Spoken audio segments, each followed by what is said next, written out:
రాష్ట్రంలో కొలువుల జాతర ప్రారంభం కానుంది. ఎస్సీ వర్గీకరణ చట్టం రావడంతో జాబ్ క్యాలెండర్ను ప్రభుత్వం రీషెడ్యూల్ చేయనుంది. దీంతో ప్రభుత్వ శాఖల్లో వేల సంఖ్యలో ఖాళీలు భర్తీ కానున్నాయి.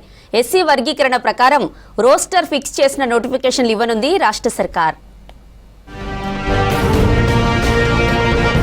రాష్ట్రంలో కొన్ని నెలలుగా నిలిచిపోయిన ప్రభుత్వ జాబ్ నోటిఫికేషన్లు ఇక ఒక్కొక్కటిగా రిలీజ్ కానున్నాయి. ఎస్సీ వర్గీకరణ చట్టం రావడంతో జాబ్ క్యాలెండర్ను ప్రభుత్వం రీషెడ్యూల్ చేయనుంది. దీంతో గ్రూప్ 1, 2, 3, 4 పోస్టులతో పాటు పోలీస్, గురుకుల రిక్రూట్మెంట్ బోర్డుల నుంచి నోటిఫికేషన్లు వెలువడనున్నాయి. ఎప్పుడు ఏ పరీక్షలు నిర్వహించాలనే దానిపై రాష్ట్ర సర్కారు మంత్రుల బృందం ప్రత్యేక సమావేశాలు నిర్వహించింది. రాష్ట్ర ప్రభుత్వం 2024-25 కోసం ప్రకటించిన జాబ్ క్యాలెండర్లో మొత్తం 20 నోటిఫికేషన్లు జారీ చేయాలని ప్రణాళిక వేసింది. సుప్రీంకోర్టు 2024 ఆగస్టు 1 నాటి తీర్పు తర్వాత షెడ్యూల్ కులాల ఉపవర్గీకరణ ప్రక్రియ పూర్తయ్యే వరకు కొత్త జాబ్ నోటిఫికేషన్లను నిలిపివేస్తున్నట్లు ప్రభుత్వం ప్రకటించింది. దీంతో 2024 ఆగస్టు నుంచి కొత్త నోటిఫికేషన్లు జారీ కాలేదు.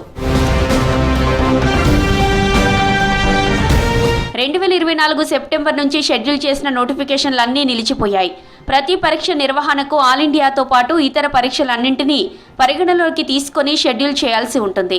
ఈ 7-8 నెలల కాలంలో కొన్ని శాఖల్లో రిటైర్మెంట్స్ పెరిగాయి. దీంతో మరోసారి ఖాళీల సంఖ్యను తీసుకుని అప్డేట్గా నోటిఫికేషన్లు రిలీజ్ చేసే అంశాన్ని ప్రభుత్వం పరిశీలిస్తోంది. మహిళా శిశు సంక్షేమ శాఖలో 14,236 అంగన్వాడీ, హెల్త్ డిపార్ట్మెంట్లో 4,000కు పైగా పోస్టులకు నోటిఫికేషన్లను ఈ నెలాఖరులోగా రిలీజ్ చేయాలని ప్రభుత్వం ప్లాన్ చేస్తోంది. ఆర్టీసీలో 3,000 పోస్టులకు పైగా భర్తీకి ప్రభుత్వం అనుమతి వచ్చినట్లు ఆర్టీసీ ఎండీ సజ్జనార్ తెలిపారు. మిగిలిన శాఖల నుంచి ఖాళీలపై స్పష్టత రావాల్సి ఉంది. జాబ్ క్యాలెండర్ ప్రకారం ఈ ఏడాది ఏప్రిల్లో పోలీస్ రిక్రూట్మెంట్, మేలో గ్రూప్ 2 సర్వీసెస్కు సంబంధించి నోటిఫికేషన్ ఇవ్వాల్సి ఉంది. గ్రూప్ 3 నోటిఫికేషన్ జూలైలో రావాల్సింది. ఫిబ్రవరిలో ఫారెస్ట్ బీట్ ఆఫీసర్ నోటిఫికేషన్ను షెడ్యూల్ చేయగా ఎస్సీ వర్గీకరణ కోసం నిలిపివేశారు.